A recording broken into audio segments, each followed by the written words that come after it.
aku. Kemudianlah bang nak kasi stol. Oh, terima kasih lah acik-acik lah. Kepercayaan kat acik-acik. Sebab tengok geng, macam contoh yang ini, Bozijan ni bukan baru-baru berlaku tau. Korang cuba just imagine gini je.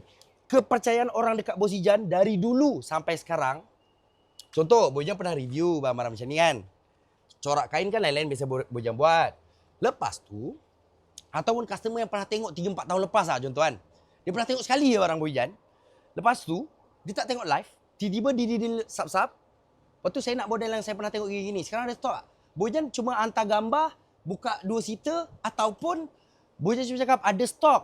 Tapi dah banyak orang lock. Kalau nak, lock dulu barang dalam kontena. Banyak customer full payment terus geng dengan Bozijan. Itu banyak kali berlaku. Bayangkan barang puluh-puluh ribu, belah ribu orang payment gitu je. Dari dulu hingga kini sama. Aku tak tahu mana acik-acik dan akak-akak abang-abang berada tu beli dan dapat level kepercayaan macam tu.